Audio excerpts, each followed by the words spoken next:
السلام علیکم، پروگرام تفتیشی کے ساتھ میں ہوں سلمان قریشی۔ ناظرین، آج بات کریں گے ان شہریوں کے حوالے سے جن کو ڈاکو چوکوں، چوراہوں، دکانوں اور گلی محلوں میں مزاحمت کرنے پر موت کے گھاٹ اتار دیتے ہیں۔ ایسا ہی ایک افسوسناک واقعہ 7 ماہ قبل اچھرا کے علاقہ میں پیش آیا، جہاں پر 2 ڈاکو واردات کی نیت سے داخل ہوئے لیکن مزاحمت کرنے پر دکاندار کو فائرنگ کر کے موت کے گھاٹ اتار دیا۔ ان ملزمان کو 7 ماہ کی جدوجہد کے بعد سی I A model town police نے گرفتار کر لیا ہے۔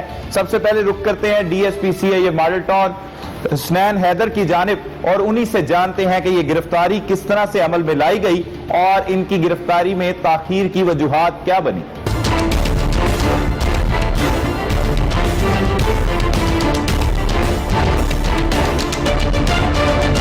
ناظرین، ہمارے ساتھ موجود ہیں D S P C I A model town Hasnain Haider صاحب، جو کسی تعارف کے محتاج نہیں۔ ملزمان جو خطرناک ملزمان ہوتے ہیں ان کے لیے یہ پولیس جو ہے وہ خوف کی علامت ہے، اور خاص طور پر حسنین حیدر جو نہ صرف ڈکیتی، قاتلوں کو بلکہ دہشت گردوں کو بھی انہوں نے گرفتار کیا۔ یہ کافی عرصہ سے سی آئی اے پولیس میں ڈیوٹی کے فرائض سر انجام دے رہے ہیں۔ انہوں نے ایک ایسے گروہ کو گرفتار کیا ہے جو ملزمان کو ڈکیتی کے دوران مزاحمت کرنے پر موت کے گھاٹ اتار دیتا ہے۔ انہی سے جانتے ہیں کہ یہ تمام تر کارروائی کس طرح سے عمل میں لائی گئی۔ پہلے تو بہت مبارکباد کے مستحق ہیں شاہ جی، آپ نے ایک بہت بڑا کام کیا ہے، ایک بار پھر سے ایسے ملزمان کو گرفتار کیا جو شہریوں کے رقم لوٹنے کے لیے انہیں گولیاں مار کر قتل کر دیتے ہیں، ایسے درندوں کو گرفتار کیا۔ تو شاہ جی، کیسے یہ واردات ہوئی، تھوڑا سا پہلے وہ بتائیے گا، اور اس کے بعد کس طرح سے آپ کی حکمت عملی ترتیب دی اور ملزمان تک پہنچے؟ یہ اچرا میں پیر غازی روڈ پہ ایک سٹور ہے، ساتھ میں ایزی لوڈ کا کام کرتا تھا عثمان شہد۔ یہ انہوں نے واردات کی، عثمان شہد نے ان کے ساتھ تھوڑی مزاحمت کی۔ یہ آپ نے پہلے سی سی ٹی وی فوٹیج بھی چل چکی ہے اس کی ٹی وی پہ بھی۔ تو عثمان شہد نے جب مزاحمت کی تو اس لڑکے نے اس کو فائر مارا، جیسے ایک ہی فائر لگنے سے زخمی ہو گیا۔ یہ بھاگ گیا ادھر سے، ہاسپٹل لے کے گئے عثمان صاحب کو، 3 گھنٹے بعد اس کی ڈیتھ ہو گئی۔ اچھا، گولی کہاں پہ لگی تھی سر؟ گولی اس کی چھاتی پہ لگی تھی، ایک ہی فائر لگا تھا اور اس سے اس کی ڈیتھ ہو گئی۔ اور کتنی رقم لوٹ کے لے گئے؟ اور رقم یہ 2 لاکھ کے قریب تھی۔ وہ اسٹور جو تھی، اسٹور میں جو بھی پیسے تھے جی، ٹھیک ہے۔ اس کے بعد یہ فرار ہو گئے۔ پھر اس کے بعد ان پہ کافی عرصہ پولیس ورک کرتی رہی، مختلف ٹیمیں بنی، بہت زیادہ ورک کیا۔ نوٹس بھی لیا تھا، پی ایم صاحب نے نوٹس لیا تھا اس میں، اور اس پہ ہم کافی ورک کرتے رہے۔ بعد میں یہ پھر یہ گینگ متحرک رہا، انہوں نے واردات کی ایک نصیر آباد کے علاقے میں، ادھر بھی انہوں نے فائر مارا ہے دکاندار کو۔ اچھا، زخمی کیا لیکن بھاگ گئے۔ تو اس کے بعد ہم پہلے سی سی ٹی وی فوٹیج کے ذریعے ان کو ٹریس کیا، پھر جیو فینسنگ کی دونوں لوگوں کی، تو ان میں سے کچھ نمبر بھی ٹریس ہوئے لیکن ان سے ملزمان تک نہ پہنچ سکے۔ یہ کتنے ماہ پرانی بات ہے سر جی؟ یہ 18/5 کا واقعہ ہے، 5 مہینے کا، 18/5/2020 کا، اس سال 2020 کا 18/5 کا۔ اچھا، 18 مئی کا، مطلب 6-7 ماہ قبل کی بات ہے۔ پھر ان کے پیچھے ہم کیونکہ زیادتی بہت ہوئی تھی، جو مقتول کا کے تو چھوٹے چھوٹے بچے تھے، وہ اکثر سوتے وقت بھی نظر آتے تھے کہ اتنا زیادہ ظلم ہوا ہے۔ تو پھر ہم نے برق چھوڑا نہیں، برق کرتے رہے، اللہ تعالیٰ نے کامیابی دی۔ پھر ایک لڑکا اتشام پکڑا گیا، دوسرا جو ہے اس کا موبائل نمبر ٹریک ہوا تو وہ مریض کے بھاگ گیا تھا۔ اچھا، موبائل اس نے بند ان کر میں دیا۔ 2 ملزمان تھے، آپ نے ان تک پہنچ گئے کہ یہ ہے ملزمان؟ کون ہے ملزمان؟ ایک کا نام ہے اتشام، دوسرا ریحان رف بلّہ ہے۔ ٹھیک ہے، یہ آلریڈی پہلے بھی ریکارڈ یافتہ ہے، دونوں درجنوں وارداتوں میں ریکارڈ یافتہ ہیں۔ یہ کہاں کے رہنے والے ہیں؟ یہ ادھر ہی والٹن روڈ پہ کرائے پہ رہ رہے تھے اس وقت، یہ دونوں؟ اچھا، تو یہ بھاگ کے ریحان جو ہے وہ چلا گیا تھا مریض کے سے اس کو ہم نے پھر جو اس کے نمبر اٹیچ کے ساتھ وہ اس کے ماموں کا نمبر تھا۔ اچھا، ماموں کے گھر ریڈ کیا، ادھر سے ماموں کو پکڑا تو اس نے پکڑایا، ادھر رہ رہا تھا ماموں کے گھر میں۔ احتشام کو؟ احتشام نہیں، ریحان۔ اچھا، ٹھیک ہے، احتشام لاہور سے پکڑا گیا تھا۔ ٹھیک ہے، مختلف مطلب جگہوں پر آپ نے کارروائی تو پہنچے کیسے شاہ جی؟ ان کے ماسک نہیں تھے پہنے ہوئے جب انہوں نے ماسک نہیں پہنے ہوئے تھے. بعد میں ماس پتر کے سیف سٹی میں ان کی پکچر آئی تھی, لیکن وہ پکچر سے کلیئر نہیں تھی, اس لیے جلدی ٹریس نہیں ہو سکے. تو اس کے بعد ہم برق کرتے رہے تو انفارمیشن پہ جب ہم نے دوسروں وارداتوں کی انفارمیشنوں پہ پکڑا کہ یہ لڑکے وارداتیں کر رہے ہیں, 7 کارڈ یافتہ کیے ہیں, تو اس پہ ہم نے ریحان کو پکڑا. ریحان کے پکڑنے کے بعد پھر نہیں, پہلے شام کو پکڑا. شام کے پکڑنے کے بعد پتہ چلا کہ اس کے ساتھ اور ایک لڑکا ریحان ہے جو وارداتیں کرتا ہے. تو ریحان کو پھر مرید کے سے گرفتار کیا, دونوں کو گرفتار کیا. تو پھر تفتیش کے دوران انہوں نے انکشاف کیا کہ ہم نیچرا والی واردات جو کی تھی, پھر نشاندہی کروائی, مدعی کو شناخت مدعی نے کیا, گرفتار کر کے جیل بھیجے. مدعی نے شناخت کی, مدعی نے ان کو شناخت کر لیا کہ وہی لڑکے ہیں. تو ابھی ہمارے پاس ریمانڈ پہ آئی. اچھا, اس کے علاوہ کتنی وارداتیں کی ہوئی ہیں؟ علاوہ درجنوں وارداتیں ان کی.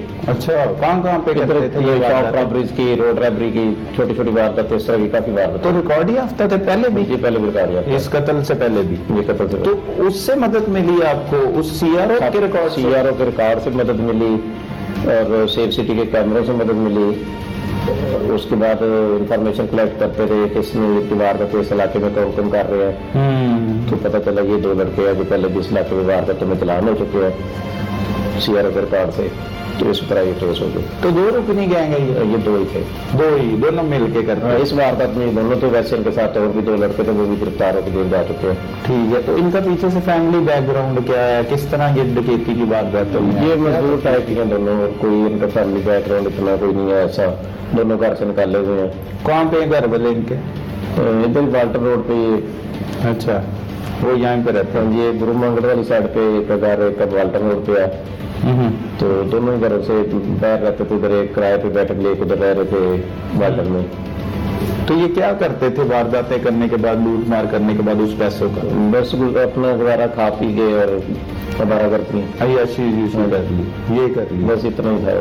تو شادی کتنا, مطلب اتنا وقت لگا آپ کو, کون سی پریشانیاں آئیں مطلب ان کی گرفتاری کے لیے؟ ویسے تو آپ اوور آل کام کر رہے ہوتے ہیں وارداتوں پر, ہینیسٹ کرائم جو ہوتا ہے اس پر خاص طور پہ, تو بیچ میں یہ 7 ماہ تک آزاد رہے, وہ کیا وجوہات ہیں؟ وہ کیونکہ یہ نامعلوم تھے, ان کا کوئی سیف سٹی پہ ان کی کوئی پکچر نہیں آئی تھی, کسی بھی CCTV کیمرے میں ان کی کوئی پکچر نہیں آئی تھی, موٹر سائیکل کا نمبر نہیں آیا تھا, کہیں سے ٹریس نہیں ہو سکا تھا. نامعلوم تھے, بلائنڈ تھا بالکل ہی, اس لیے ٹائم لگ گیا. بلائنڈ مرڈر تھا. تو وہ جو مقتول تھا وہ وہیں کا رہنے والا تھا, اچرے کا؟ جی اچرے کا رہنے والا تھا. اچرے کا. شادی شدہ تھا؟ شادی شدہ بتایا, 2 بچے تھے اس کے, چھوٹے اکثر نظر آتے تھے بچے اس کے. دیکھ کے میں نے جا کے اس کے گھر گیا ہوں, بچے دیکھے تھے. بالکل ظاہری سی بات ہے, بچوں کو دیکھ کے دردی ہوتی, یاد آ جاتے ہیں بچے. تو ان کو آپ نے گرفتار کر لیا ہے, پہلے بھی یہ وارداتیں کرتے رہے ہیں, اب تو ڈکیتی مرڈر میں ہی اندر ہے, تو سمجھتے ہیں کہ انہیں سزا مل پائے گی کہ باہر آ جائیں گے؟ پھر انشاءاللہ سزا ملے گی کہ ہم نے کوئی اچھی شہادت نہیں چھوڑی ہے, ایویڈنس جو ہے وہ کلیکٹ کر کے ساتھ لگائی ہے, تو انشاءاللہ امید ہے ان کو سزا ملے گی. تو CCTV فوٹیج بھی ہے اس واردات کی؟ CCTV فوٹیج بھی ہے اس بار, وہ تو میچ کر کے, اور انہوں نے اعتراف جرم بھی کرا وہ کی. پھر ان کے موبائل کی CDRs لے کے وہ قبضہ میں لی ہیں. صحیح ہے. تو شادی یہ کتنے مطلب 4 ملزمان پر مشتمل یہ گینگ تھا, لیکن یہ دونوں نے واردات کی تھی, وہ قتل کی, اور جو وہ زخمی کرنے والی بھگوان پورہ میں ہوئی تھی واردات جو کہہ رہے ہیں, وہ اس میں بھی یہ دونوں, اس میں بھی یہ, اس میں احتشام ملوث تھا. احتشام ملوث تھا. اچھا. احتشام اور ریحان کا کنیکشن کیا ہے آپس میں, کس طرح؟ دوست تھے آپس میں, بس دوست ایک ہی جگہ پر نزدیک رہنے والے تھے, آپس میں دوستی ہوگی. پھر ریکارڈ یافتہ تھے پہلے. کتنے کے مقدمات ہوں گے؟ مقدمات ہیں ان کے 8-10 مقدمات پہلے تھے, اور اتنے نہیں ابھی کہ ابھی انکشافات ہوئے, درجنوں ہو گئے ہیں مقدمات. جی. تو اب طریقہ کار مزید کیا ہوگا؟ ابھی تفتیش جاری ہے آپ کی؟ ابھی ہمارے پاس ریمانڈ پہ ہے, جوڈیشل ہوں گے تو انشاءاللہ تعالیٰ ان کو سزا کروائیں گے. اس کے بعد کیا کروائیں گے؟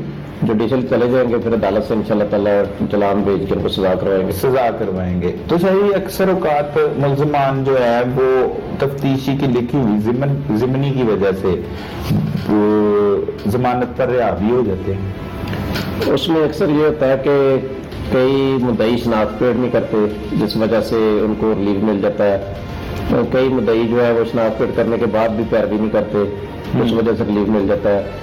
कई दफ़ा जो एविडेंस जो है वो वीक रह जाती हैं। तो कोशिश तो हमारी यही होती है कि एविडेंस जो है ज़्यादा से ज़्यादा कलेक्ट करके मुलजमान को कटहरे तक पहुँचाए ताकि वो सजा हो सके उनको। सिर्फ मुद्दइयों की गलती समझते हैं उनके तफ्तीशी अफसरान की भी होती है? कई दफ़ा तफ्तीशी से भी कुछ रह जाता है, लेकिन अक्सर ज़्यादातर मुद्दई एविडेंस गवाह जो है ना वो बैठ जाते हैं, बन जाते हैं, जिस वजह से सजा नहीं होती। सही सही। और भी आपने कोई मुतअद्दिद डकैत गैंग जो है वो गिरफ्तार किए, प्रेस कॉन्फ्रेंस जैसे कि आपकी हुई गुज़िश्ता 2 रोज कबल, वो भी कोई मुलजमान थे इसी तरह के? वो हाउस रॉबरीज के? वो उसमें हाउस रॉबरी के थे, कैश स्नैचिंग के थे और रोड रॉबरी के थे। 3-4 गैंग थे हमारे जो ये है। अच्छा शाह जी, हमारे जो नाजरीन है वो प्रोग्राम देखते हैं, मकसद डाकू, कातिल, चोर, नौसरबाज, फ्राडिये, मतलब जराइम पेशा लोग जो पकड़े जाते हैं, गिरफ्तार होते हैं, लेकिन फिर भी वारदातें जो है वो खत्म नहीं हो रही, ये पकड़े भी जा रहे हैं, उसकी क्या वजह है? उसकी वजह ये है जो गैंग एक दफ़ा चलान होकर बाहर आ जाता है ना, वो एक गैंग से आगे कई गैंग तैयार हो जाते हैं। तो हमेशा हम जो पुराना रिकॉर्ड जब तक पकड़ते हैं उसके साथ एक गैंग के साथ कई और गैंग जेल में जाके जब उनसे राब्ते होते हैं, बाहर आते हैं, वो आपस में कनेक्शन उनका हो जाता है और वो ज़्यादा गैंग बन जाते हैं। फिर बेरोजगारी भी है, उसकी वजह से भी लोग इजी वे है ये स्नैच करना ये अडॉप्ट कर लेते हैं।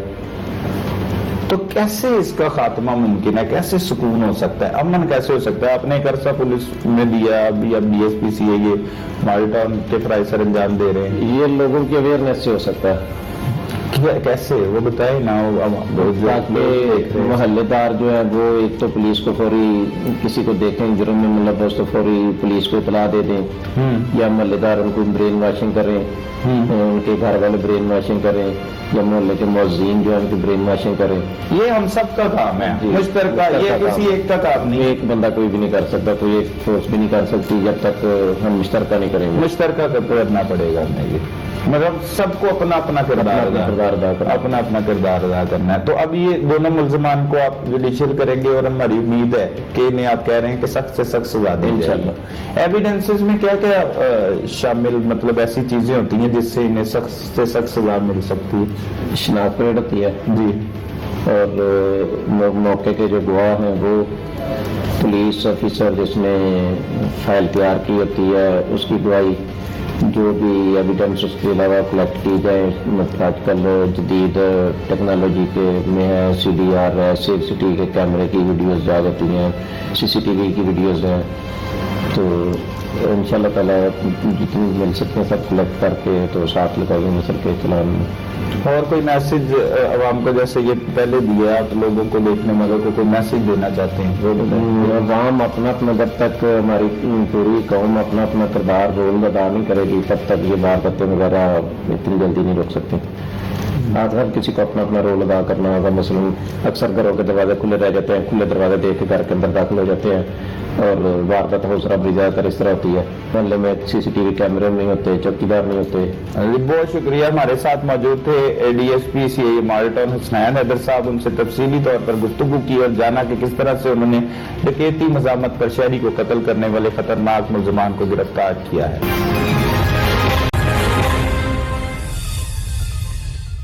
अब रुक करते हैं उन मुल्जमान की जानिब और उन्हीं से जानते हैं कि उन्होंने ये कार्रवाई सरंजाम कैसे दी, किस तरह से एक मासूम शहरियों पर गोली चलाने का हौसला इन डाकुओं के पास आ जाता है और उन्होंने वारदातों का आगाज कब से किया। ये तमाम तर तफसीलात उनकी जुबानी जानते हैं और आपका तफ्तीशी खुद करेगा उनसे अब तफ्तीश।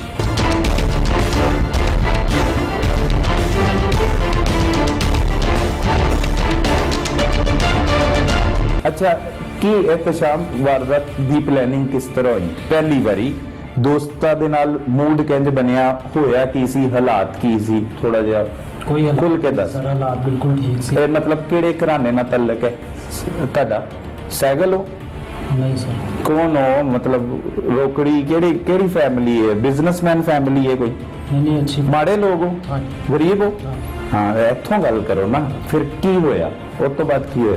दोस्त। किन्ने भैन भरा हो तुसी? कल्ला भाई। ਕੱਲਾ ਭਰਾ ਹੈ। ਕੀ ਕਰਦਾ ਸੀ ਪਹਿਲੇ ਵਾਰਦਾਤ? ਕਾਲ ਸੈਂਟਰ ਦੀ ਜੋਬ ਕਰ ਰਿਹਾ ਸੀ। ਅੱਛਾ, ਉੱਥੇ ਕੀ ਹੋਇਆ? ਕਾਲ ਸੈਂਟਰ ਤੇ ਕਿਉਂ ਛੱਡਿਆ? ਕਰੋਨਾ ਲੋਕਡਾਊਨ ਦੀ ਵਜ੍ਹਾ। ਅੱਛਾ, ਕਰੋਨਾ ਲੋਕਡਾਊਨ ਦੀ ਵਜ੍ਹਾ ਤੋਂ। ਉਸ ਤੋਂ ਬਾਅਦ ਫਿਰ रेहान कदों का दोस्त है? काफ़ी देर का दोस्त है, तो भी तकरीबन 5 साल पहले का, 4-5 साल का। ठीक है, किंज गल होई पहली बारी तेरी ਇਹਦੇ ਨਾਲ ਇਸ ਹਵਾਲੇ ਨਾਲ? ਕਿਉਂਕਿ ਪਹਿਲੇ 4-5 ਸਾਲ ਪਹਿਲੇ ਤੇ ਤੂੰ ਡਕੈਤੀਆਂ ਤੇਰੇ ਮੁਤਾਬਕ ਨਹੀਂ ਕਰਦਾ ਸੀ, नहीं करता। ਕਿੰਜ ਪਲਾਨ ਬਣਿਆ?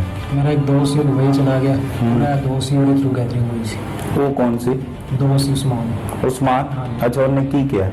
कुछ नहीं ਉਹਦੇ ਨਾਲ ਹੈ ਆਂਦਾ ਸੀ, ਉਹਨੂੰ ਮਿਲਣ ਆਂਦਾ ਸੀ, ਤੇ ਉਹਦੇ ਥਰੂ ਇਹਨਾਂ ਗੱਪਸ਼ਪ ਸਟਾਰਟ ਹੋ ਗਈ। ਉਸ ਤੋਂ ਬਾਅਦ ਇਹ ਵਾਰਦਾਤ ਜਿਹੜੀ ਹੁਣ ਹੋਈ ਹੈ, ਪਲਾਨ ਬਣਿਆ ਕਿਹੜੀ ਵਾਰਦਾਤ ਹੁਣ ਹੋਈ? ਪਿਛਲੇ ਦੀ ਵਾਰਦਾਤ। ਉਹ ਹੁਣ ਤੇ ਨਹੀਂ ਹੋਈ, ਉਹਨੂੰ ਤੇ 7 ਮਹੀਨੇ ਗੁਜ਼ਰ ਗਏ। ਹਾਂਜੀ 7 ਮਹੀਨੇ ਪਹਿਲੇ। 7 ਮਹੀਨੇ ਪਹਿਲੇ ਹਾਂਜੀ। ਉਹ ਕੀ ਹੋਈ ਵਾਰਦਾਤ? ਕੀ ਪਲਾਨ ਬਣਿਆ? ਰਿਹਾਨ ਨੇ ਮੈਨੂੰ ਇਹਨੇ ਫੋਨ ਕੀਤਾ ਸੀ, ਫੋਨ ਕਰਕੇ ਬੁਲਾਇਆ, ਇਸਕੇ ਕੰਮ ਹੈਗਾ, ਦੋ ਇਨਫੋਰਮੇਸ਼ਨ ਮਿਲੀ ਹੈ, ਪੈਸੇ ਉੱਥੇ ਮਿਲਣਗੇ 7-8 ਲੱਖ ਰੁਪਏ, ਤੇ ਉੱਥੇ ਚੱਲੇ ਹਾਂ ਵਾਰਦਾਤ ਕਰਨ। ਅੱਛਾ, ਮੈਂ ਇਹਨਾਂ ਦੇ ਨਾਲ ਉੱਥੇ ਚਲਾ ਗਿਆ। ਉੱਥੇ ਜਾ ਕੇ ਅਸੀਂ ਵਾਰਦਾਤ ਕੀਤੀ, ਵਾਰਦਾਤ ਕਰਕੇ ਬਾਹਰ ਨਿਕਲੇ ਹਾਂ, ਤੇ ਬੰਦੇ ਨੇ ਮਜ਼ਾਮਤ ਕੀਤੀ। ਕਿੰਨੇ ਬੰਦੇ ਸੀ ਦੁਕਾਨ ਦੇ ਵਿੱਚ? ਇੱਕ ਹੀ ਬੰਦਾ ਸੀ। ਇੱਕੋ ਹੀ ਬੰਦਾ ਸੀ। ਤੁਸੀਂ ਕਿੰਨੇ ਸੀ? 2 ਦੋ ਜਣੇ, ਤੂੰ ਬੜਿਆ? ਅੱਛਾ, ਫਿਰ ਅੰਦਰ ਪਹਿਲੇ ਕੌਣ ਬੜਿਆ? ਮੈਂ ਅੱਛਾ, ਅਸੀਂ ਇਕੱਠੇ, ਮੈਂ ਬੜੇ ਮੇਰੇ ਪਿੱਛੇ ਆਇਆ ਆ ਗਿਆ ਸੀ। ਠੀਕ ਹੈ। ਦੋਨਾਂ ਕੋਲ ਪਿਸਤੌਲ ਸੀ? ਨਹੀਂ, ਹਾਂ, ਸਿਰਫ ਮੇਰੇ ਕੋਲ। ਤੇਰੇ ਕੋਲ ਸੀ। ਅੱਛਾ, ਤੂੰ ਜਾ ਕੇ ਉਹਨੂੰ ਯਰਗਮਾਲ ਬਣਾਇਆ? ਹਾਂਜੀ। ਫਿਰ ਉਸ ਤੋਂ ਬਾਅਦ ਅਸੀਂ ਪੈਸੇ ਲੈ ਕੇ ਬਾਹਰ ਆ ਗਏ ਹਾਂ। ਪੈਸੇ ਲੈ ਕੇ ਅਸੀਂ ਬਾਹਰ ਨਿਕਲੇ ਹਾਂ। ਨਿਕਲ ਕੇ ਤਾਂ ਜਾਣ ਲੱਗੇ, ਉਹਨਾਂ ਨੇ ਪਿੱਛੋਂ ਆ ਕੇ ਬੰਦੇ ਨੇ ਰਾੜ ਮਾਰਿਆ। ਤੈਨੂੰ ਮਾਰਿਆ? ਹਾਂਜੀ ਅੱਛਾ, ਉਹ ਕੌਣ ਬੰਦਾ ਸੀ? ਮਕਤੂਲੀ? ਹਾਂਜੀ। ਅੱਛਾ, ਉਹਨੇ ਮਾਰਿਆ। ਹਾਂਜੀ। ਇੱਕੋ ਹੀ ਬੰਦਾ ਸੀ ਦੁਕਾਨ ਇੱਕ ਤੇ? ਹੀ ਬੰਦਾ। ਠੀਕ ਹੈ। ਫਿਰ ਜ਼ਮੀਨ ਤੇ ਗੋਲੀ ਚਲਾਈ ਸੀ, ਉਹ ਗੋਲੀ ਉਹਦੇ ਵੱਲ ਨਹੀਂ ਚਲਾਈ, ਨਾ ਇਰਾਦਾ ਤਾਂ ਉਹਨਾਂ ਦੀ ਮੁਖਾਲਫਤ ਸੀ, ਨਾ ਦੁਸ਼ਮਣੀ ਸੀ ਸਾਡੀ ਉਹਦੇ ਨਾਲ। ਉਹ ਡਕੈਤੀ ਕਰਨ ਗਏ ਸੀ? ਹਾਂਜੀ, ਜ਼ਮੀਨ ਤੇ ਗੋਲੀ ਚਲਾਈ ਹੈ ਬਾਹਰ ਨਿਕਲ ਕੇ, ਉਹ ਵੀ ਵੈਪਨ ਖਰਾਬ ਸੀ ਆਪੀ ਤੇ ਬੰਦਾ। ਉਹਦੀ ਤਾਂ ਸੀਸੀਟੀਵੀ ਫੁਟੇਜ ਹੈਗੀ ਹੈ, ਤੂੰ ਤਾਂ ਸਿੱਧੀ ਗੋਲੀ ਮਾਰ ਰਿਹਾ ਸਰ ਹਾਂ। ਨਹੀਂ, ਸੀਸੀਟੀਵੀ ਫੁਟੇਜ ਤੁਸੀਂ ਚੈੱਕ ਕਰ ਸਕਦੇ ਹੋ ਕਿ ਵੈਪਨ ਦਾ ਮੂੰਹ ਨੀਚੇ ਹੈ। ਅੱਛਾ, ਠੀਕ ਹੈ। नीचे करके गोली चलाई है, फाइट स्लिप होया कि होया और हमने लंबी कोई बंदे की डेथ हो गई, लेकिन मैं कोई इरादा था नहीं कि मर्डर किया नहीं। ठीक है। उस तो बाद कतल करने तो बाद कितने गए? ਅਸੀਂ ਚਲੇ ਗਏ ਸੀ। ਉਸ ਤੋਂ ਬਾਅਦ ਇਹ ਆਪਣੇ ਘਰ ਚਲਾ ਗਿਆ ਸੀ। ਮੈਂ ਆਪਣੇ किन्ने पैसे लुटे? 16 ਦਾ। 16,000 रुपया। अच्छा, वो पहली वारदात सी ਹਾਂਜੀ। ਤੇ ਉਹੀ ਇਖਤਤਾਮ ਹੈ। ਉਸ ਤੋਂ ਬਾਅਦ ਕੋਈ ਜਾਂ ਉਹਦੇ ਤੋਂ ਪਹਿਲੇ ਕੋਈ ਵਾਰਦਾਤ ਨਹੀਂ ਕੀਤੀ? ਨਹੀਂ ਸਰ, ਇੱਕ ਵਾਰਦਾਤ ਦੇ ਵਿੱਚ ਬੰਦੇ ਨੂੰ ਜ਼ਖਮੀ ਕੀਤਾ ਸੀ ਭਗਵਾਨਪੁਰੇ, ਭਗਵਾਨਪੁਰੇ में कोई भी सर वारदात नहीं की। ਮੁਗਲਪੁਰੇ, ਕਿਤੇ ਕਿਸੇ ਬੰਦੇ ਨੂੰ ਕਿਸੇ ਵੀ ਸ਼ਹਿਰ ਦੇ ਕੋਨੇ 'ਚ ਜ਼ਖਮੀ ਕੀਤਾ ਹੋਵੇ? ਲੜਾਈ ਝਗੜਾ ਹੋਇਆ ਸੀ ਇੱਥੇ ਨਸੀਰਾਬਾਦ, ਉਹ ਵਾਰਦਾਤ ਚ ਕਨਵਰਟ ਹੋ ਗਿਆ ਸੀ। 394 ਲੱਗ ਗਈ ਸੀ, 94 ਦੀ ਕੀਤੀ ਬੰਦਾ ਜ਼ਖਮੀ ਦੀ। ਉਹ ਕਹਿੰਦੇ ਲੜਾਈ ਝਗੜਾ ਹੋਇਆ ਸੀ? ਉਹ ਲੜਾਈ ਝਗੜਾ ਸੀ, ਮੇਰਾ ਦੋਸਤ ਸੀ ਦੁਬਈੋਂ ਆਇਆ ਸੀ, ਅੱਛਾ ਉਹਦੇ ਨਾਲ ਮੈਂ ਗਿਆ ਸੀ। ਅੱਛਾ, ਉਹ ਮੈਨੂੰ ਲੈ ਕੇ ਗਿਆ ਸੀ, ਉਹਦਾ ਮਾਮਲਾ ਸੀ ਲੜਾਈ ਝਗੜੇ ਦਾ। ਉਸ ਤੋਂ ਬਾਅਦ ਉਹਦੇ 'ਚ ਚਲਾਨ ਹੋ ਕੇ ਉਹਨਾਂ ਨੇ ਜੇਲ੍ਹ ਭੇਜਤਾ ਸੀ ਸਾਨੂੰ, ਨਸੀਰਾਬਾਦ ਥਾਣੇ ਨੇ। ਅੱਛਾ। ਅਸੀਂ ਥਾਣੇ ਨਸੀਰਾਬਾਦ ਚਲੇ ਗਏ। ਪੁਲਿਸ ਨੇ ਜ਼ਿਆਦਤੀ ਕੀਤੀ ਤੁਹਾਡੇ ਨਾਲ? ਲੜਾਈ ਝਗੜੇ ਨੂੰ ਡਕੈਤੀ ਦਾ ਰੰਗ ਦੇ ਦਿੱਤਾ? ਪੁਲਿਸ ਨੇ ਨਹੀਂ ਕੀਤੀ, ਮੁਦਈਆਂ ਨੇ ਉਹਨਾਂ ਨੇ ਕਰਵਾਈ ਸੀ। ਮੁਦਈਆਂ ਨੇ ਕਰਾਈ ਤੇ ਪੁਲਿਸ ਨੇ ਵੀ ਤੇ ਕੀਤੀ ਨਾ। ਲੜਾਈ ਝਗੜੇ ਨੂੰ ਡਕੈਤੀ ਕੌਣ ਬਣਾਉਂਦਾ? ਉਹਨਾਂ ਨੇ ਸਰ FIR ਉਸ ਤਰ੍ਹਾਂ ਦੀ ਉਹਨਾਂ ਦੀ ਦੁਕਾਨ ਸੀ, ਨਾਲ ਹੀ ਉਹਨਾਂ ਦਾ ਘਰ ਸੀ। ਉਹ ਲੜਾਈ ਝਗੜੇ 'ਚ ਕਿੰਨੇ ਲੋਕ ਸੀ ਤੁਸੀਂ? ਅਸੀਂ ਉਹਦੇ 'ਚ ਗਏ ਸੀ 3। 3 ਲੋਕ ਸੀ। ਕੀ ਕਰਨ ਗਏ ਸੀ? ਲੜਾਈ ਝਗੜਾ ਕਰਨ ਕੀਤਾ ਸੀ? ਬਸ ਉਹਨੂੰ ਪੈਸਾ ਆਪਸ 'ਚ ਹੋ ਰਿਹਾ ਸੀ। ਬਸ? ਹਾਂਜੀ। ਤੇ ਇਹਦੇ 'ਚ ਹੀ ਪੁਲਿਸ ਫੜ ਕੇ ਲੈ ਗਈ? ਨਹੀਂ ਸਰ, ਉਹ ਮੌਕੇ ਤੇ ਸਾਡਾ ਗੋਲੀ ਚੱਲੀ ਹੈ। ਅੱਛਾ, ਗੈਂਗਸਟਰ ਹੈ ਤੂੰ ਸ਼ੁਰੂ ਤੋਂ? ਅਸਲ 'ਚ ਗੈਂਗਸਟਰ ਨੇ, ਡਾਕੂ ਬਾਅਦ 'ਚ ਬਣੇ ਆ? ਨਹੀਂ ਨਾ ਸਰ, ਗੈਂਗਸਟਰ ਨਾ ਕੁਛਾਂ ਤੇ ਕਿ ਪਿਸਤੌਲ ਕਿੱਥੋਂ ਲਿੱਤੇ? ਉਸ ਤੋਂ ਸਰ ਮੈਨੂੰ ਪਹਿਲੇ ਵਕੀਲਾਂ ਨੇ ਗੋਲੀਆਂ ਮਾਰੀਆਂ ਹੋਈਆਂ ਸੀ, ਮੇਰੀ ਮੁਖਾਲਫਤ ਸੀ ਤਾਂ ਉਹ ਆਪ ਫਾਇਰ ਲੱਗੇ ਸੀ। ਵਕੀਲਾਂ ਨੇ ਗੋਲੀਆਂ ਮਾਰੀਆਂ? ਕਿਉਂ? ਵੈਸੇ ਨੂੰ ਵੈਸਾ ਉਹਨਾਂ ਨਾਲ ਹੋਇਆ ਸੀ। ਕਿਉਂ ਵੈਸਾ ਕਿਉਂ ਹੁੰਦਾ ਤੇਰਾ? ਦੁਕਾਨ ਤੇ ਵੀ ਹੋ ਜਾਂਦਾ ਹੈ, ਇੱਧਰ ਵੀ ਹੋ ਜਾਂਦਾ ਹੈ, ਗੋਲੀ ਵੀ ਚਲਾ ਦਿੰਦਾ ਹੈ, ਕਿਉਂ ਹੋਇਆ ਸੀ? ਬਸ ਵੈਸੇ ਹੀ ਹੋ ਗਿਆ ਸੀ। ਫੇਰ ਵੀ ਕੋਈ ਵਜ੍ਹਾ ਤੇ ਹੁੰਦੀ ਉਹਦੇ ਪਿੱਛੇ? ਨਹੀਂ ਸਰ, ਕੋਈ ਪਤਾ ਨਹੀਂ ਸਰ ਉਸ 'ਚ। ਅੱਛਾ, ਵਕੀਲਾਂ ਨੇ ਤੈਨੂੰ ਗੋਲੀਆਂ ਮਾਰੀਆਂ, ਹਾਂਜੀ ਫੇਰ ਤੂੰ ਪਿਸਤੌਲ ਲੈ ਲਿਆ, ਹਾਂਜੀ। ਫੇਰ ਤੂੰ ਵਕੀਲਾਂ ਨੂੰ ਮਾਰੀਆਂ ਗੋਲੀਆਂ? ਨਹੀਂ ਤੇ ਕਿਹਦੇ ਹੱਥੇ ਲਿੱਤਾ ਸੀ? ਆਮ ਬੰਦਿਆਂ ਨੂੰ ਕਤਲ ਕਰਤਾ? ਨਹੀਂ ਸਰ, ਉਹ ਸੁਲ੍ਹਾ ਹੋ ਗਈ ਸੀ, ਉਹ ਮਿਸਅੰਡਰਸਟੈਂਡਿੰਗ ਸੀ, ਉਸ ਵਜ੍ਹਾ ਤੋਂ ਉਹਨਾਂ ਨੇ ਮੇਰੇ ਤੇ ਹਮਲਾ ਕਰਤਾ ਸੀ। ਤੇ ਉਸ ਤੋਂ ਬਾਅਦ ਲੈ ਜਾ ਕੇ ਸਾਡੀ ਸੁਲ੍ਹਾ ਕਰਾ ਰਹਿਣ ਵਾਲਾ ਕਿੱਥੋਂ ਦਾ ਹੈ ਸ਼ਾਮ ਤੋਂ? ਲੋੜ ਨਹੀਂ ਲਾਹੌਰ ਕਿਹੜੀ ਜਗ੍ਹਾ ਦਾ? ਸਦਰ, ਸਦਰ ਦਾ। ਸ਼ੁਰੂ ਤੋਂ ਉੱਥੇ ਦਾ ਰਹਿਣ ਵਾਲਾ? ਪਹਿਲੇ ਵਾਲਟਨ ਗਿਆ ਸੀ। ਵਾਲਟਨ ਦੇ ਆਇਸ਼। ਕਿੰਨੇ ਮੁਕੱਦਮਾਤ ਅੱਜ ਤੱਕ ਦਰਜ ਹੋਏ ਤੇ? 3-4। ਸਿਰਫ ਹਾਂਜੀ ਡਕੈਤੀ ਦੇ ਤੇ ਕਹਿੰਦੇ ਦਰਜਨਾਂ ਮੁਕੱਦਮਾ ਤੇਰੇ ਸਰ, ਉੱਤੇ ਦਰਜ ਹੈ। ਜਿਹੜਾ ਮੁਕੱਦਮਾ ਮਿਲਿਆ ਹੁਣ ਚਲਾਉਣਾ ਹੋਇਆ। ਝੂਠ ਬੋਲਦੀ ਹੈ ਪੁਲਿਸ? ਨਹੀਂ ਸਰ, ਪੁਲਿਸ ਨੇ ਝੂਠ ਬੋਲੀ, ਪੁਲਿਸ ਨੇ ਅੱਛਾ ਗਾਈਡ ਕੀਤਾ ਸਾਨੂੰ ਸਿਰੇ ਮਾਰੇ ਟਾਈਮ में। ਅੱਛਾ ਗਾਈਡ ਕੀਤਾ ਹੈ, ਠੀਕ ਤਰੀਕੇ ਨਾਲ ਕੀਤਾ ਹੈ। ਤੇ ਫਿਰ ਉਹ ਤੇ ਕਹਿੰਦੇ ਉਹਨਾਂ ਦੀ ਵੀ ਤੇ ਗੱਲ ਮੰਨੀ ਹੈ, ਤੇਰੀ ਮੰਨੀ? ਨਹੀਂ ਸਰ, ਉਹ ਸਹੀ ਕਹੇ ਜਿਹੜਾ ਮੁਕੱਦਮਾ ਨੇ ਉਹ ਤਾਂ ਜ਼ਾਹਰ ਦੀ ਗੱਲ ਹੈ ਸਰ, ਅਗਰ ਕੀਤੀ ਅਸੀਂ ਵਾਰਦਾਤ ਕੀਤੀ ਤੇ ਇੱਕ ਦਿਨ ਨਾਲ ਅਸੀਂ ਤਾਂ ਕਹਾਂਗੇ ਅਸੀਂ ਇੱਕ ਹੀ ਕੀਤੀ। ਪੁਲਿਸ ਨੇ ਤਾਂ ਆਪਣੀ ਕਾਰਕਰਦਗੀ ਉਹ ਕਰਨੀ। ਜਿਹੜਾ ਬੰਦਾ ਮਰਿਆ ਪਤਾ ਉਹਦੇ 2 ਬੱਚੇ ਸੀ? ਸਰ ਮੈਂ ਬਹੁਤ ਵੱਡੀ ਜ਼ਿਆਦਤੀ ਕੀਤੀ ਤੇ ਮੈਂ ਇਰਾਦਾ ਤਾਂ ਜ਼ਿਆਦਤੀ ਨਹੀਂ ਕੀਤੀ। ਉਹਦੇ ਲਈ ਤਾਂ ਪੁਲਿਸ ਮੈਨੂੰ ਮਾਰ ਗਈ ਤੇ ਮੈਨੂੰ ਅੱਲਾ ਜਾਣਦਾ ਉਹਦਾ ਕੋਈ ਦੁੱਖ ਕੋਈ ਨਹੀਂ ਹੈ ਨਾ, ਇਹ ਤੇਰਾ ਹੌਸਲਾ ਹੋਣਾ ਚਾਹੀਦਾ ਹੈ। ਕੋਈ ਦੁੱਖ ਦਾ ਇੱਕ ਅੱਛੀ ਗੱਲ ਕੀਤੀ, ਉਹਦੇ ਲਈ ਮੈਂ ਆਪ ਰਜ਼ਾਮੰਦ ਹਾਂ। ਰਜ਼ਾਮੰਦ ਹੈ ਬਿਲਕੁਲ। ਉਹਨਾਂ ਨੇ ਬਹੁਤ ਵੱਡੀ ਜ਼ਿਆਦਤੀ ਕੀਤੀ, ਮੇਰੀ ਉਹਨਾਂ ਕੋਈ ਮੁਖਾਲਫਤ ਨਹੀਂ ਸੀ, ਕੋਈ ਜ਼ਾਤੀ ਦਾਵਤ ਨਹੀਂ ਸੀ, ਨਾ ਮੈਂ ਇਰਾਦਤਨ ਮਰਡਰ ਕੀਤਾ। ਗਲਤ ਕੰਮਾਂ ਦੀ ਵਜ੍ਹਾ ਤੋਂ ਹੀ ਨਾ, ਗਲਤ ਕੰਮ। ਇਹ ਮਤਲਬ ਨੀਅਤ ਕਰਕੇ ਗਏ ਸੀ ਡਕੈਤੀ ਕਰਨਾ, ਫਿਰ ਕਿੱਡਾ ਵੱਡਾ ਅਜ਼ਾਬ ਪੈ ਗਿਆ। ਇੱਕ ਬੰਦਾ ਤੁਸੀਂ ਡਕੈਤੀ ਦੇ ਦੌਰਾਨ ਮਾਰਤਾ, ਗਲਤ ਕੀਤਾ, ਹੁਣ ਤੂੰ ਤਿਆਰ ਹੈ ਕਿ ਮਤਲਬ ਮਾਰ ਵੀ ਦੇਣ ਤੈਨੂੰ। ਨਾ ਬਿਲਕੁਲ ਸਰ, ਸਜ਼ਾ ਕੀ ਹੋਣੀ ਚਾਹੀਦੀ ਉਂਝ ਕਾਨੂੰਨ ਦੇ ਮੁਤਾਬਕ? ਪੁਲਿਸ ਨਹੀਂ ਮਾਰਦੀ ਤੇ ਕਾਨੂੰਨ ਤਾਂ ਜੋ ਮਰਜ਼ੀ ਸਜ਼ਾ ਦੇ, ਮੈਨੂੰ ਕਾਨੂੰਨ ਦੀ ਸਜ਼ਾ ਨਾਲ ਮਕਸਦ ਹੀ ਕੋਈ ਨਹੀਂ। ਚਾਹੇ 25 ਸਾਲ करे, चाहे सजाए मौत करे, चाहे जो करे, चाहे मैं सुबह ही निकल जावा इस बेल करा ला ਤੇ ਨਿਕਲ ਜਾਏਗਾ। सर निकल जावा भी, लेकिन जिन्ना का बच्चा गया मैं उन्होंने की बददुआवां आवां तो नहीं निकल सकता। उन्होंने ज़ियत दी उन्होंने चुनी मैं निकल सकता। अगर मैं उन्होंने सुबह पैचअप भी कर ला, कुछ भी कर ला, वो सारी जिंदगी में माफ कर भी देंगे, लेकिन दिलों नहीं कभी भी कर सकता। ਅੱਛਾ, ਪਹਿਲੇ ਵੀ ਇਹੋ ਜਿਹੇ ਜਜ਼ਬਾਤ ਸੀ ਵਾਰਦਾਤਾਂ ਤੋਂ ਪਹਿਲੇ, ਕਤਲ ਕਰਨ ਤੋਂ ਪਹਿਲੇ ਜਿਹੜਾ ਹੋ ਗਿਆ ਤੇਰੇ ਕੋਲੋਂ? ਉਹਦੇ ਤੋਂ ਪਹਿਲੇ ਵੀ ਇੰਜ ਹੀ ਸੋਚਦਾ ਸੀ ਇਨਸਾਨੀਅਤ ਦੇ ਬਾਰੇ? सर ऐसी सोच ही सी, इरादा तन ते कीता नहीं, ना ही कोई ऐसा रिकॉर्ड नहीं, ना ही कोई गैंगस्टर है, ना ही कोई बंदे मर्डर किए हैं। सिर्फ पहला बखूआ सी, लालच आ के जाके ते गलती कर ली। ਅੱਛਾ, ਉਹਦਾ ਪੈਸੇ ਕਿੰਨੇ ਗਏ ਸੀ? ਪੈਸੇ ਉਹ ਜਿਹੜੇ ਲੁੱਟੇ ਸੀ? ਸਿਰਫ 16,000 ਤੇ ਅੱਧੇ ਕੀਤੇ ਦੋਨਾਂ ਨੇ? ਤੇ ਇਹ ਤੇ ਕਹਿੰਦੇ 2 ਲੱਖ ਰੁਪਈਆ ਸੀ ਉੱਥੇ ਸਟੋਰ ਦੇ ਵਿੱਚ। ਇਨਫੋਰਮੇਸ਼ਨ ਕੀ ਸੀ ਤੁਹਾਡੇ ਕੋਲ? ਕਿੰਨੇ ਪੈਸੇ? 7-8 लाख। 7-8 ਲੱਖ ਦੀ ਸੀ ਨਾ? ਐਵੇਂ ਜਾਨ ਜੋਖਮ ਤੇ ਪਾ ਕੇ ਤੇ ਗੋਲੀ ਮੂੰਹ ਚ ਚੜਾ ਕੇ ਗਿਆ ਸੀ ਪਹਿਲੀ? नहीं ਚੈਂਬਰ ਮਾਰਿਆ ਸੀ? चैम्बर उत्थे ही वजह से ਉੱਥੇ ਹੀ ਵੱਜਿਆ ਸੀ, ਉੱਥੇ ਹੀ ਗੋਲੀ ਚਲਾਈ। ਸਹੀ। ਅੱਛਾ ਰਿਆਨ, ਤੂੰ ਦੱਸ ਕੀ ਹੋਇਆ ਕੀ ਸੀ? ਕਿੰਜ ਮੁਲਾਕਾਤ ਹੋਈ ਤੇਰੀ ਇੱਕ ਸ਼ਾਮ ਦੇ ਨਾਲ? ਉਸਮਾਨ ਦੋਸਤ ਸੀ, ਉਹ ਜੋ ਮਹੀਨੇ ਕਹਿ ਕੇ ਦੁਬਈ ਚਲਾ ਗਿਆ। ਅੱਛਾ ਉਹਨੇ ਉਹ ਸਾਡਾ ਮਹੱਲੇਦਾਰ ਸੀ। ਅੱਛਾ ਠੀਕ ਹੈ, ਉਹਨਾਂ ਨਾਲ ਬੈਠੀ ਹੈਗੀ ਸੀ ਹਲੇ ਕੋਲ। ਅੱਛਾ, ਤੇ ਮੈਂ ਉਹਦਾ ਮਹੱਲੇ 'ਚ ਘੁੰਮਦਾ ਫਿਰਦਾ ਸਾਂ। ਤੂੰ ਕਿੱਥੇ ਰਹਿਣਾ? ਵਾਈਟਨ ਮੈਂ ਵੀ। ਅੱਛਾ, ਵਾਲਟਨ ਤੇ ਰਹਿਣਾ। ਮੈਂ ਫੁਕਰੇ ਵਾਲਾ ਖੇਡਦਾ ਸੀ, ਤੇ ਭਾਈ ਕਿੱਥੇ ਬੰਦੇ ਸੀ ਖੋਕੇ ਤੇ। ਤੇ ਉੱਥੇ ਭਾਈ ਜਾਂਦੇ ਜਿਹੜੇ ਸਲਾਮਤ ਹੋਈ ਸੀ ਮੇਰੀ ਉੱਥੇ। ਫਿਰ ਉਸ ਤੋਂ ਬਾਅਦ ਮੈਂ ਲੱਗ ਗਿਆ ਮਾਰਟਨ ਕਚਹਿਰੀ ਦੇ ਵਿੱਚ, ਵਕੀਲਾਂ ਦੇ ਕੋਲ। ਅੱਛਾ, ਫਿਰ ਮੈਂ ਉੱਥੇ ਕੰਮ ਕਰਨ ਲੱਗ ਪਿਆ, ਤੇ ਉਹ ਵੀ ਉੱਥੇ ਕੰਮ ਕਰਦਾ ਸੀ। ਉਹ ਵੀ ਕਰਦਾ ਸੀ? ਉਹ ਚਲਾ ਗਿਆ ਬਾਹਰ, ਉਹਨੇ ਫਿਰ ਮੈਨੂੰ ਉੱਥੇ ਲਵਾਤਾ ਆਪਣੀ ਜਗ੍ਹਾ ਤੇ। ਅੱਛਾ, ਉਹਨੇ ਲਵਾਤਾ, ਫਿਰ ਉੱਥੇ ਵੀ ਇੰਨਾ ਆਣਾ ਜਾਣਾ ਸੀ, ਫਿਰ ਉੱਥੇ ਸਲਾਮਤ ਸਾਡੀ ਬਣਦੀ ਗਈ, ਮਤਲਬ ਕਿ ਠੀਕ ਹੈ। ਕਿ ਘੁੰਮ ਫਿਰ ਨਹੀਂ ਸੀ, ਸਲਾਮਤ ਆ ਗਈ ਸੀ। ਹਾਂ। ਉਹ ਕੋਈ ਗੱਲਬਾਤ ਨਹੀਂ ਸੀ ਸਾਡੀ। ਠੀਕ ਹੈ, ਫਿਰ? ਉਸ ਤੋਂ ਬਾਅਦ ਸਾਡਾ ਸਾਰੇ ਇੱਕ ਬੰਦੇ ਨੇ ਸਾਨੂੰ ਰੈਗੀ ਦਿੱਤੀ ਸੀ ਇਸ ਕੰਮ ਦੀ। ਠੀਕ ਹੈ, ਰੈਗੀ ਦਾ ਮਤਲਬ ਕਿ ਉਹਨੇ ਫੋਨ ਕਰਕੇ ਕਿਹਾ ਸੀ ਕਿ ਅਸਲ ਦਾ ਕੰਮ ਹੈਗਾ ਪਿਛਲੇ। ਠੀਕ ਹੈ, ਉਹਨੇ ਸਾਨੂੰ ਕਿਹਾ ਸੀ 8 ਲੱਖ ਰੁਪਏ ਦਾ। ਠੀਕ ਹੈ, ਤੇ ਫਿਰ ਮੈਂ ਉਹਨੂੰ ਫੋਨ ਕਰਕੇ ਬੁਲਾਇਆ ਸੀ ਕਿ ਭਈਆ ਕੰਮ ਤੇ ਆਇਆ ਚਲੇ ਜਾਓ। ਠੀਕ ਹੈ, ਫਿਰ ਅਸੀਂ ਦੋਨੋਂ ਗਏ ਹਾਂ ਉੱਥੇ ਕੰਮ ਕਰਨ ਵਾਸਤੇ। ਕਿੰਜ ਕਿ ਮੋਟਰਸਾਈਕਲ ਤੇ ਗਏ ਸੀ? ਜੀ ਸਰ। ਕਿਹਦੀ ਸੀ ਮੋਟਰਸਾਈਕਲ? ਮੋਟਰਸਾਈਕਲ ਤੇ ਕਰੀ ਸਰ, ਕਿਸੇ ਦੀ ਲਈ ਸੀ। ਅੱਛਾ, ਕਿਸੇ ਦੀ ਲਈ? ਜੀ ਸਰ। ਫਿਰ? ਮੋਟਰਸਾਈਕਲ ਤੇ ਗਏ ਹਾਂ ਉੱਥੇ, ਮੈਂ ਮੋਟਰਸਾਈਕਲ ਬੈਠਾ, ਭਈ ਅੰਦਰ ਗਏ ਨੇ, ਅੰਦਰ ਜਾ ਕੇ ਦੁਕਾਨਾਂ ਨੂੰ ਸਿੱਧਾ ਕੀਤਾ, ਮੈਂ ਵੀ ਨਾਲ ਗਿਆ ਵਾ। ਫਿਰ ਪੈਸੇ ਲੈਣ ਮੈਂ ਬਾਹਰ ਮੋਟਰਸਾਈਕਲ ਆ ਕੇ ਬੈਗ ਨੂੰ। ਕਿੰਨੇ ਪੈਸੇ ਸੀ? ਉਸ ਸਾਹਮਣੇ ਗਿਣੇ ਤੇ ਗਿਣੇ ਸੀ 16,000 ਰੁਪਏ ਸੀ, 15 ਤੋਂ 16,000 ਬਸ? ਜੀ ਸਰ। ਅੱਛਾ, ਇਨਫੋਰਮੇਸ਼ਨ ਹੈਗੀ ਸੀ 8 ਲੱਖ ਦੀ? ਜੀ ਸਰ। ਅੱਛਾ, ਫਿਰ? ਤੇ ਫਿਰ ਅਸੀਂ ਮੈਂ ਮੋਟਰਸਾਈਕਲ ਤੇ ਬੈ ਗਿਆ। ਇਹ ਬਈ ਮੋਟਰਸਾਈਕਲ ਤੇ ਬੈਣ ਲੱਗੇ ਨੇ, ਉਹਨੇ ਆ ਕੇ ਪਿੱਛੋਂ ਰਾੜ ਮਾਰਿਆ ਬਈ ਤੇ। ਅੱਛਾ, ਰਾੜ ਮਾਰਿਆ, ਛੱਤੀ ਦੀ ਰਾੜ ਦੁਕਾਨ ਤੋਂ। ਅੱਛਾ, ਭਾਈ ਨਾਲ ਇੰਨੀ ਦੋਸਤੀ ਨਹੀਂ ਸੀ? ਵਾਰਦਾਤ ਵਾਸਤੇ ਹੀ ਪਲਾਨ ਬਣਾਇਆ ਦੋਨਾਂ ਨੇ ਬਣਾਇਆ? ਇਹ ਪਤਾ ਸੀ ਭਾਈ ਦਲੇਰ ਹੈਗਾ, ਦਲੇਰ ਹੈ। ਫਿਰ ਜਾਂਦੀ ਸੀ ਅਸੀਂ। ਹਾਂ, ਬਹਾਦਰ ਹੈਗਾ, ਇਹ ਪਤਾ ਸੀ? ਪੈਸੇ ਚਾਹੀਦੇ ਸੀ ਉਸ ਟਾਈਮ। ਪੈਸੇ ਕੀ ਕਰਨੇ ਸੀ? ਚਾਹੀਦੇ ਸੀ ਸਰ। ਫੇਰ ਵੀ ਬਸ ਪੈਸੇ ਕੀ ਕਰਨੇ ਸੀ? ਕੁਐਸਚਨ ਸਰ ਹੁਣ ਤੇ ਦੱਸ ਦੇ, ਹੁਣ ਤੇ ਤੁਹਾਡੇ ਕੋਲ ਐਡਾ ਵੱਡਾ ਕੰਮ ਹੋ ਗਿਆ, ਕੀ ਕਰਨੇ ਸੀ ਪੈਸੇ? ਚਾਹੀਦੇ ਸੀ ਸਰ, ਵੈਸੇ ਜੇਬ ਖਰਚਾ ਨਹੀਂ ਸੀ ਯਾਰ। ਤੇ ਜੇਬ ਖਰਚੇ ਨਾਲ ਕੀ 8 ਲੱਖ ਰੁਪਇਆ ਅਗਰ ਹੁੰਦਾ? ਕਿਸੇ ਤੋਂ ਵੀ ਨਹੀਂ ਸੀ ਪੈਸੇ ਨਾਲ। ਕਿੰਨੇ? 20,000 ਰੁਪਏ ਦੇ ਨਾਲ। ਤੂੰ ਕੀ ਕਰਦਾ ਸੀ? ਮੈਂ ਕਚਹਿਰੀ ਚ? ਜੀ ਸਰ, ਕਲਰਕ ਸੀ। ਤੇ ਇਹ ਭੈਣ? ਇਹ ਭਈ ਇਹਨਾਂ ਨੇ ਪਤਾ ਕੀ ਕੰਮ ਕਰਦਾ ਸੀ। ਵੈਸੇ ਕਚਹਿਰੀ ਦੇ ਆਉਂਦਾ ਸੀ ਤਾਂ ਸਲਾਮ ਹੁੰਦੀ ਸੀ ਉਹਨੂੰ ਮਿਲਣ ਵਾਸਤੇ, ਵਕੀਲਾਂ ਨੂੰ ਵੀ। ਠੀਕ ਹੈ, ਜਿਵੇਂ ਉਹਨਾਂ ਨੂੰ ਮੁਖਾਲਫਤ ਦੇ ਬਾਅਦ ਪੈਚਅਪ ਹੋ ਗਿਆ ਸੀ, ਬਾਅਦ ਮਿਲਣ ਦੀ ਫੌਰੀ ਤੌਰ ਤੇ ਮਤਲਬ ਤੈਨੂੰ ਇਨਫੋਰਮੇਸ਼ਨ ਮਿਲੀ ਜੀ ਤੇ ਤੂੰ ਇੱਥੇ ਸ਼ਾਮ ਨਾਲ ਰਾਬਤਾ ਕੀਤਾ ਤੇ ਉਹ ਰੈਡੀ ਹੋ ਗਿਆ ਡਕੈਤੀ ਕਰਨ ਵਾਸਤੇ? ਜੀ ਸਰ। ਤੇ ਫਿਰ ਡਕੈਤੀ ਕਰ ਲਈ ਤੁਸੀਂ? ਜੀ। 16,000 ਰੁਪਏ ਲੈ ਲਿਆ, ਬੰਦਾ ਵੀ ਕਤਲ ਹੋ ਗਿਆ? ਨਹੀਂ ਸਰ, ਕਤਲ ਨਹੀਂ ਹੋਇਆ ਸਾਡੇ ਕੋਲੋਂ, ਨਹੀਂ ਹੈ। ਜ਼ਖਮੀ ਹੋ ਗਿਆ? ਜ਼ਖਮੀ ਵੀ ਨਹੀਂ ਸੀ ਸਰ ਕੀਤਾ। ਉਹ ਕਿਹਨੇ ਕੀਤਾ? ਮੋਟਰਸਾਈਕਲ ਬੈਠੇ ਉਹਨੇ ਰਾੜ ਮਾਰਿਆ, ਮੈਂ ਮੋਟਰਸਾਈਕਲ ਮਾਰ ਲਗਾ, ਅੰਨੇ ਫਾਇਰ ਜ਼ਰੂਰ ਕੀਤਾ, ਮੈਂ ਅੰਨੇ ਕੀਤਾ ਜ਼ਮੀਨ ਤੇ। ਜ਼ਮੀਨ ਦੇ ਅੰਦਰ ਫਾਇਰ ਕੀਤਾ, ਅਸੀਂ ਮੋਟਰਸਾਈਕਲ ਲੈ ਕੇ ਤੇ ਆ ਗਏ। ਅੱਛਾ, ਸਾਨੂੰ ਸਰ ਇਹ ਵੀ ਨਹੀਂ ਸੀ ਪਤਾ ਕਿ ਉਹਨੂੰ ਫਾਇਰ ਵੱਜਾ ਕਿ ਨਹੀਂ ਵੱਜਾ, ਉਹ ਬੰਦਾ ਜ਼ਖਮੀ ਵੀ ਹੋਇਆ ਕਿ ਨਹੀਂ ਹੋਇਆ, ਉਹ ਸਾਨੂੰ ਇਸ ਚੀਜ਼ ਦਾ ਨਹੀਂ ਸੀ ਪਤਾ। ਠੀਕ ਹੈ, ਫਿਰ ਤੁਸੀਂ 16,000 ਰੁਪਏ ਲੈ ਕੇ ਜਦੋਂ ਪਹੁੰਚੇ, ਕਿੱਥੇ ਪਹੁੰਚੇ?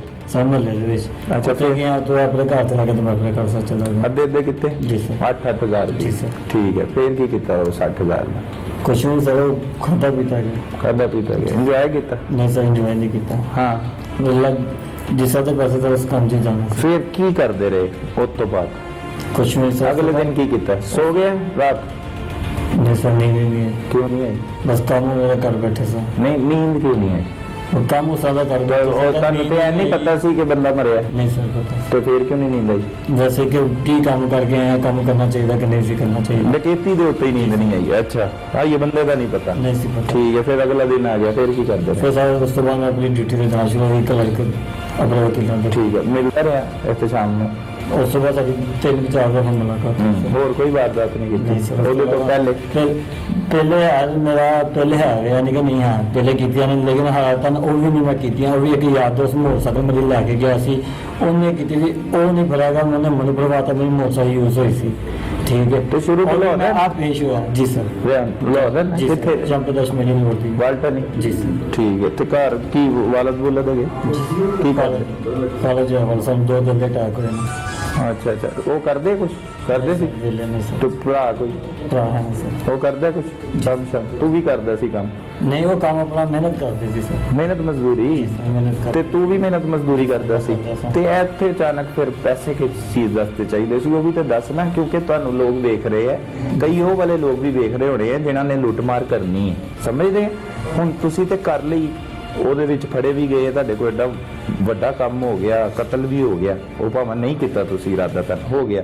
ਹੁਣ ਜਿਹੜੇ ਵੇਖਣ ਵਾਲੇ ਆ, ਉਹਨਾਂ ਵਿੱਚੋਂ ਕਈ ਬੰਦਿਆਂ ਨੂੰ ਦੱਸੋ ਕਿ ਕਿਹੜੇ ਮਾਮਲਾਤ ਹੁੰਦੇ ਆ ਤੇ ਉਸ ਤੋਂ ਬਾਅਦ ਜ਼ਿੰਦਗੀ ਕਿਹੋ ਜਿਹੀ ਹੋ ਜਾਂਦੀ ਹੈ? ਅੱਛੀ ਹੈ ਜ਼ਿੰਦਗੀ ਇਹ ਵਾਲੀ? ਨਹੀਂ ਸਰ। ਹੈ ਡਕੈਤੀਆਂ ਕਰਨ ਵਾਲੀ ਜ਼ਿੰਦਗੀ ਅੱਛੀ ਹੈ? ਘਰ ਵਾਲਿਆਂ ਨੂੰ, ਡਾਕੂਆਂ ਦਾ ਪੁੱਤਰ, ਜਦੋਂ ਤੁਹਾਡੇ ਘਰ ਵਾਲਿਆਂ ਨੂੰ ਕੋਈ ਕਹਿੰਦਾ ਹੋਏਗਾ ਕਿ ਇਹਦਾ ਪੁੱਤਰ ਡਾਕੂ ਹੈ, ਤੇਰੇ ਅੱਬੂ ਨੂੰ, ਅੰਮੀ ਨੂੰ ਜਾਂ ਕਿਸੇ ਘਰ ਵਾਲਿਆਂ ਨੂੰ ਕਿਹਦਾ ਫੀਲ ਹੁੰਦਾ?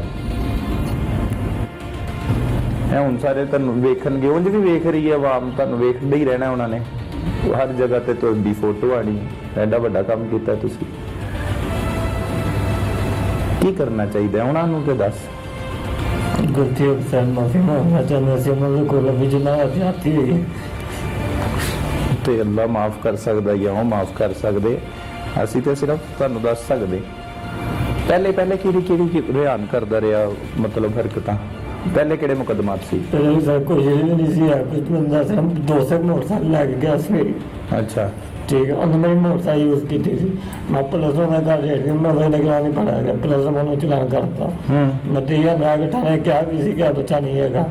ਅੱਛਾ, ਉਹਦੇ ਵਿੱਚ ਵੀ ਡਕੈਤੀ ਦੇ ਵਿੱਚ ਹੀ ਇਸਤੇਮਾਲ ਹੋਈ? ਜੀ ਸਰ। ਕਿੰਨੀ ਦੇਰ ਰਿਹਾ ਫਿਰ ਜੇਲ੍ਹ? ਮੈਂ ਸਰ ਜਿਹੜਾ ਸੀ 12 ਦਿਨ ਰਿਹਾ ਸੀ, ਲੇਕਿਨ ਉਸ ਤੋਂ ਬਾਅਦ ਮੈਂ ਆਪਣੀ ਮਿਹਨਤ ਮਜ਼ਦੂਰੀ ਕਰਨ ਲੱਗ ਪਿਆ ਸੀ। ਠੀਕ ਹੈ, ਫਿਰ ਅਚਾਨਕ ਕਿੰਜ ਪਲਾਨ ਬਣਿਆ? ਬਸ ਜੇ ਬੰਦੇ ਨੇ ਕਹਿੰਦਾ ਲਾਲ ਸੀ ਦਿੱਤੀ ਜੀ ਨੀਚੇ ਕਰ ਰਹੇ ਸਨ। ਉਹ ਕੌਣ ਸੀ ਬੰਦਾ? ਵੀ ਹੈਗਾ ਤਾਂ ਕਰਤੇ ਦਾ ਲਾਕੇ ਦਾ। ਅੱਛਾ, ਕੀ ਕਹਿੰਦਾ ਸੀ? ਕਿੰਨੇ ਪੈਸੇ ਆਣੇ? ਜੀ ਸਰ। ਉਹਦਾ ਵੀ ਹਿੱਸਾ ਸੀ ਵਿੱਚ? ਜੀ ਸਰ। ਉਹਨੂੰ ਵੀ ਪੈਸੇ ਮਿਲਨੇ ਸੀ? ਮੈਂ ਕਿਹਾ ਹਿੱਸਾ ਸੀ ਉਹਦਾ। ਜੀ ਸਰ ਨੇ ਕਰ ਦਿੱਤਾ ਸੀ ਸਾਨੂੰ, ਲੇਕਿਨ ਉਸ ਤੋਂ ਬਾਅਦ ਸਾਨੂੰ ਮਿਲਿਆ ਹੀ ਨਹੀਂ ਆ। ਉਹ ਨਹੀਂ ਮਿਲਿਆ? ਕਿੰਨੇ ਕੁ ਪੈਸੇ ਦੇਣੇ ਸੀ ਉਹਨੇ? ਉਹਨਾਂ ਨੇ ਸਾਰੀ ਗੱਲ 8 ਲੱਖ ਰੁਪਇਆ। ਤੇ ਉਹਨੂੰ ਕਿੰਨੇ ਦੇਣੇ ਸੀ? ਉਹਨੇ ਕਿਹਾ ਕੰਮ ਕਰਕੇ ਸਿੱਧਾ ਮੇਰੇ ਕੋਲ ਹੀ ਆ। ਮੇਰੇ ਕੋਲ ਹੀ ਆ ਗਏ ਉਹਦੇ ਕੋਲ? ਨਹੀਂ ਸਰ, ਉਹਨੇ ਉਸ ਤੋਂ ਬਾਅਦ ਨੰਬਰ ਹੀ ਬੰਦ ਕਰਤਾ। ਉਹ ਨਹੀਂ ਮਿਲਿਆ? ਨਹੀਂ ਸਰ, ਉਸ ਤੋਂ ਬਾਅਦ ਨਹੀਂ ਮਿਲਿਆ। ਤੇ ਤੁਸੀਂ ਫਿਰ 7 ਮਹੀਨੇ ਤੱਕ ਕੀ ਕਰਦਾ ਰਿਹਾ ਤੂੰ? ਮੈਂ ਸਰ ਘਰੇ ਤੇ ਕਚਹਿਰੀ 'ਚ ਲੱਗਾ ਰਿਹਾ, ਬਸ ਕੰਮ ਕਰਦਾ? ਸਰ ਜੀ ਇੱਥੇ ਕੰਮ ਕਰਦਾ। ਸਾਨੂੰ ਮੈਂ ਦੱਸ ਰਿਹਾ, ਮੈਨੂੰ ਪਤਾ ਹੀ ਨਹੀਂ ਸੀ ਕਿ ਫਾਇਰ ਦੀ ਵਜ੍ਹਾ ਕਿ ਨਹੀਂ ਵਜ੍ਹਾ। ਫਿਰ ਫੜਿਆ ਕਿੰਜ ਗਿਆ? ਮੈਂ ਤੇ ਕੰਮ ਕਰਦਾ ਰਿਹਾ, ਮੇਰਾ ਨੰਬਰ ਟ੍ਰੇਸ ਹੋਇਆ। ਮੈਨੂੰ ਉਹ ਜਿਸ ਸਮੇਂ ਅਸੀਂ ਫੜੇ ਗਏ, ਮੇਰਾ ਨੰਬਰ ਟ੍ਰੇਸ ਹੋਇਆ, ਮੇਰਾ ਉੱਥੇ ਫੜਿਆ ਗਿਆ। ਫਿਰ ਮੈਨੂੰ ਪਤਾ ਲੱਗਾ ਕਿ ਬੰਦਾ ਮਰ ਗਿਆ ਸੀ। ਅੱਛਾ, ਪਹਿਲੇ ਜ਼ਖਮੀ ਰਿਹਾ, ਫਿਰ ਉਸ ਤੋਂ ਬਾਅਦ 2 ਘੰਟੇ ਅੰਦਰ ਹਸਪਤਾਲ ਦਾ, ਫਿਰ ਉਹਦੀ ਡੈਥ ਹੋ ਗਈ।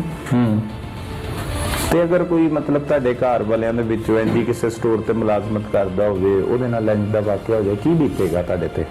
ਕੀ ਦਿਲ ਕੀ ਕਰੇਗਾ? ਵੈਸੇ ਕੀ ਕਰੋ ਉਹਦੇ ਨਾਲ?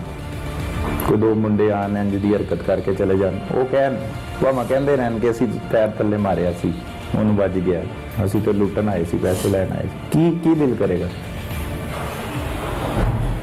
ਬਸ ਅੱਛੀਆਂ ਗੱਲਾਂ ਕਰ ਰਹੇ ਆ, ਕਦੇ ਤੈਨੂੰ ਤੋਂ ਪੁੱਛ ਰਹੇ ਕੀ ਦਿਲ ਕਰੇਗਾ ਤੁਹਾਡਾ? ਕੀ ਕਰ ਰਹੇ ਹੋ ਤੁਸੀਂ ਉਹਦੇ ਨਾਲ? ਹੈ ਕੋਈ ਜਵਾਬ ਨਹੀਂ। ਅੱਛਾ, ਇੱਕ ਸ਼ਾਮ ਤੂੰ ਦੱਸ ਮੈਨੂੰ ਕਿ ਇਹ ਸਾਰਾ ਮਾਮਲਾ ਹੋ ਗਿਆ, ਉਹਦੇ ਤੋਂ ਪਹਿਲੇ ਜਿਹੜੀ ਤੇਰੇ ਤੇ ਮਤਲਬ ਮੁਕੱਦਮਾ ਦਰਜ ਹੋਏ, ਇੱਕ ਦੱਸ ਰਿਹਾ ਤੂੰ ਨਸੀਰਾਬਾਦ ਦੇ ਵਿੱਚ ਲੜਾਈ ਝਗੜੇ ਦਾ, ਉਹ ਕੀ ਸੀ ਇਸ਼ੂ? ਸਰ ਉਹ ਦੋ ਸੀ ਦੁਬਈੋਂ ਆਇਆ ਸੀ, ਉਹਨਾਂ ਦੇ ਆਪਣੇ ਜਾਣਨ ਵਾਲੇ ਸੀ, ਰਿਸ਼ਤੇਦਾਰ ਸੀ, ਉਹਨਾਂ ਦੀ ਕੋਈ ਜ਼ਾਤੀ ਰਾਵਤ ਸੀ, ਫੈਮਿਲੀ ਇਸ਼ੂ ਸੀ, ਮੈਨੂੰ ਨਹੀਂ ਪਤਾ। ਠੀਕ ਹੈ, ਉਹਦੇ ਨਾਲ ਮੈਂ ਗਿਆ ਵਾਂ, ਉੱਥੇ ਉਹਨਾਂ ਨਾਲ ਲੜਾਈ ਝਗੜਾ ਹੋਇਆ, ਹੱਥੋਂ-ਪਾਈ ਹੋ ਗਏ ਨੇ ਆਪਸ 'ਚ। ਠੀਕ ਹੈ, ਦੋਸਤ ਦਾ ਹੀ ਵੈਪਨ ਸੀ, ਉਹਦਾ ਹੀ ਪਿਸਤੌਲ ਸੀ, ਨਾ ਮੇਰਾ ਉਹ ਪਿਸਤੌਲ ਸੀ। ਠੀਕ ਹੈ, ਉਹਨੇ ਪਿਸਤੌਲ ਮੈਨੂੰ ਫੜਾਇਆ, ਉਹਦੇ ਪਿਸਤੌਲ ਦੇ ਚੈਂਬਰ 'ਚ ਪਹਿਲੇ ਹੀ ਗੋਲੀ ਸੀ।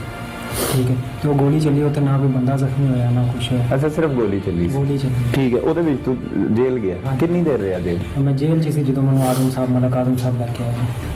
ਅੱਛਾ, ਜੇਲ੍ਹ ਤੋਂ ਹੀ ਲੈ ਕੇ ਆਏ। ਉਹ ਕੀ ਸਟੋਰੀ ਹੈ ਜੇਲ੍ਹ ਵਾਲੀ? ਜੇਲ੍ਹ ਤੋਂ ਸਰ ਤਲਬੀ ਲਵਾ ਕੇ ਲੈ ਕੇ ਆਏ, ਕਿਉਂਕਿ ਕਤਲ ਤੇ ਛੁਪਦਾ ਨਹੀਂ ਹੈਗਾ। ਹਾਂ, ਤੇ ਉਹ ਛੁਪਿਆ ਹੋਇਆ ਸੀ ਮਤਲਬ ਉਸ ਟਾਈਮ ਤੱਕ? ਉਹ ਸਿਰਫ ਟੈਂਪਰੇਰੀ ਹੁੰਦਾ ਹੈ, ਕਤਲ ਕਦੀ ਤਾਂ ਜ਼ਿੰਦਗੀ ਛੁਪਦੀ ਨਹੀਂ। ਅੱਜ ਨਹੀਂ ਕੱਲ ਬਾਹਰ ਨਿਕਲ ਆਉਂਦਾ, ਤੇ ਸਾਡੇ ਤੇ ਪੈ ਗਿਆ। ਠੀਕ ਹੈ, ਕਿਸੇ ਨਾਲ ਜ਼ਿਆਦਤੀ ਨਹੀਂ ਹੋਈ, ਜੋ ਸਾਡਾ ਸੀ ਉਸੇ ਕਰਨਾ ਸੀ। ਠੀਕ ਹੈ, ਤੇ ਕਿੰਨੀ ਦੇਰ ਹੋ ਗਈ ਸੀ ਜੇਲ੍ਹ ਤੱਕ? ਜੇਲ੍ਹ ਸਰ ਮੈਨੂੰ ਹੋ ਗਿਆ ਸੀ ਕੋਈ 2-3 ਮਹੀਨੇ। 2-3 ਮਹੀਨੇ ਤੋਂ ਜੇਲ੍ਹ ਸੀ। ਅੱਛਾ, ਡਕੈਤੀ ਦੇ ਮੁਕੱਦਮੇ 395 ਦਾ ਸੀ? 94? ਨਹੀਂ ਸਰ, 394 ਸੀ, ਲੜਾਈ ਝਗੜਾ ਸੀ, ਡਕੈਤੀ ਨਹੀਂ ਸੀ ਕੀਤੀ ਜਨਾਬ। ਅੱਛਾ, ਉਹ ਤੋਂ ਪਹਿਲੇ ਵੀ ਮੁਕੱਦਮਾਤ ਕੋਈ ਦਰਜ ਹੋਏ? ਹਾਂਜੀ ਕਿੰਨੇ, ਕਿਹੜੇ ਵਾਲੇ ਆ ਉਹ? 324 ਦੇ? ਹਾਂਜੀ, ਇੱਕ ਹੀ।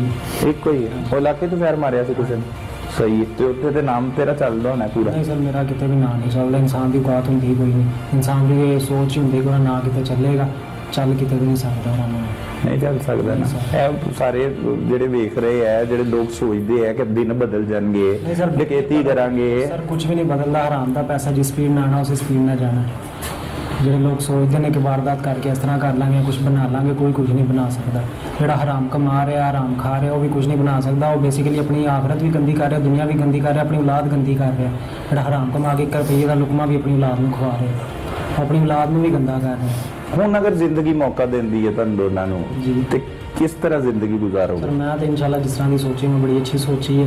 ਜ਼ਿੰਦਗੀ ਮੌਕਾ ਦੇਗੀ ਤੇ ਗੁਜ਼ਾਰਾਂਗੇ, ਅੱਛੀ ਗੁਜ਼ਾਰਾਂਗੇ, ਨਹੀਂ ਤਾਂ ਗੁਜ਼ਾਰਨੀ ਹੈ। ਨਹੀਂ ਤੇ ਗੁਜ਼ਾਰਨੀ ਨਹੀਂ। ਹੁਣ ਜੋ ਗਲਤ ਕੰਮ ਹੋਇਆ ਉਹਦਾ ਤੁਹਾਨੂੰ ਪੂਰਾ ਪਛਤਾਵਾ ਹੈ? ਹਾਂਜੀ ਸਰ, ਕੋਈ ਜ਼ਿਆਦਤੀ ਹੈ, ਛੋਟੀ ਜ਼ਿਆਦਤੀ ਨਹੀਂ ਹੈ। ਵੱਡੀ ਜ਼ਿਆਦਤੀ ਹੈ, ਮੰਨਦੇ।